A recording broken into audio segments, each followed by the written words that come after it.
খেতি কৰিও যে মানুহ স্বাৱলম্বী হ'ব পাৰে তাৰ এক উৎকৃষ্ট নিদৰ্শন দাঙি ধৰিছে মৰিগাঁৱৰ বাঘৰবৰী অঞ্চলৰ উদ্যমী যুৱক পংকজ বিষয়া আৰু তেওঁৰ সহযোগীসকলে।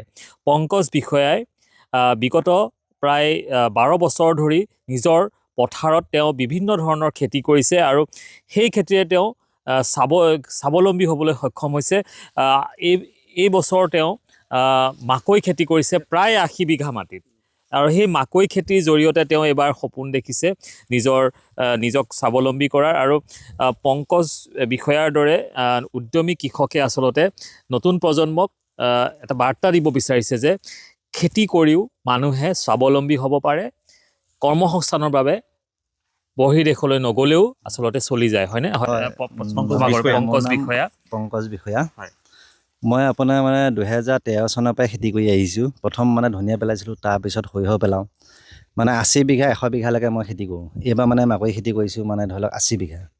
এনেই খুব ভালকৈ যদি খেতি পথাৰটো যদি কৰা হয়, বছৰেকত যদি 3টা খেতি যদি কৰা হয়, তেতিয়াহ'লে বাহিৰৰ দেশত কাম কৰিবলৈ নোযোৱাকৈও ধুনীয়াকৈ ঘৰ চলিব পৰা মানে ধৰি লওক পইচা ওলাই যায়। নিশ্চয়। আপুনি পূৰ্বতে কেতিয়াৰ পৰা আৰম্ভ কৰিছে? মই 2013 চনৰ পৰাই খেতি কৰি আহিছোঁ আজিলৈকে। তেতিয়া সেই সময়খিনিত আপুনি কেনেধৰণৰ খেতি কৰিছিলে? কি খেতি? হয়, প্ৰথম মানে মই ধনিয়া পেলাইছিলোঁ 80 বিঘা 90 বিঘা, তাৰপিছত সৰিয়হ পেলালোঁ। তাৰপিছত মানে সৰিয়হৰ প্ৰডাকশ্যনটো অলপ কম হয়, 5 মোনহে বিঘাত পৰে। সেইকাৰণে মানে মাকৈত প্ৰডাকশ্যনটো বেছি কাৰণে এতিয়া ধৰি লওক মই 80 বিঘা মাটি কৰিছোঁ মানে এইবাৰ। নিশ্চয়। এই মাকৈ খেতিৰ জৰিয়তে আপোনাৰ এটা আৰ্থিকভাৱে আপুনি লাভ? হয়। মোৰ ধৰি লওক বহুতখিনি পইচাখিনি ইনকম হ'ব কিন্তু এই মাকৈত।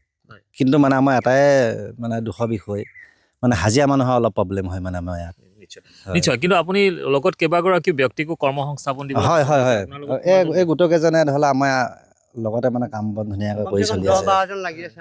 কণ্টিনিউৱাছ তাৰমানে 10-15 জন মানুহ থাকেই আৰু, বুজিছেনে? নহ'লেতো 80-90 বিঘা মাটি খেতি কৰোঁতে অকলেতো সম্ভৱ নহয়। গতিকে মানে আমাৰ তেওঁৰ লগতে 10-15 ঘৰ মানুহৰ ধৰক পৰিয়ালো চলি আছে। লগতে যে এই যি মাকৈ খেতি আপোনালোকে কৰিছে, ইয়াত সাধাৰণতে ধান খেতি কৰা যায়। আমাৰ খিলঞ্জীয়া অসমীয়া ৰাইজে ধান খেতিৰ ওপৰত বেছি তেওঁলোক গুৰুত্ব আৰোপ কৰে। কিন্তু আপুনি কি ক'ব বিচাৰে? আপুনি বিভিন্ন মানে হয়, ধান খেতিটো মানে কি হয়, যিখিনি সময়ত ধানবিলাক ধৰি লওক কাটিবলগীয়া হয় সেইখিনি সময়তে পূৰা বৰষুণ আহি যায়। কিন্তু মাকৈ খেতিটো ধৰি লওক বৰষুণ নপৰে, বৰষুণে আগে উঠি যায়। আৰু যিবিলাক মানে অকণমান লেট হয়, এই লেটবিলাক বৰষুণে আহি পাই যায়হি। কিন্তু মানে হাজিৰা মানুহৰ অসুবিধা অলপ প্ৰব্লেম হয়। কিন্তু এটা খেতিৰ ওপৰতে তাৰমানে নিৰ্ভৰ? নাই, এটা খেতিতে নহয় মানে। ধানৰ দিনত ধান, সৰিয়হৰ দিনত সৰিয়হ, ধনিয়া দিনত ধনিয়া, মাকৈ দিনত মাকৈ, তেনেকৈ মানে ধৰি লওক বছৰটো যদি 3-4টামান যদি খেতি কৰিব পৰা যায় বেলেগ কোৱালিটি, তেতিয়াহ'লে মানে ধুনীয়াকৈ ঘৰখন চলি যায়। অৰ্থাৎ আপুনি চৰকাৰী চাকৰি বিচৰাৰ কোনো প্ৰয়োজন নাই। ভালকৈ এনেকৈ খেতি কৰিলে চাকৰি পাবলৈ নোৱাৰে। নিশ্চয়। এয়া নৱবৰ্ষৰ এই শুভক্ষণত পংকজ বিষয়াৰ দৰে উদ্যমী কৃষকে তেওঁলোকৰ যি কৃষি কৰ্মৰ জৰিয়তে তেওঁলোকে আত্মবিশ্বাসেৰে উল্লেখ কৰিছে যে চৰকাৰী সংস্থাপনৰ পিছত দৌৰিব নালাগে।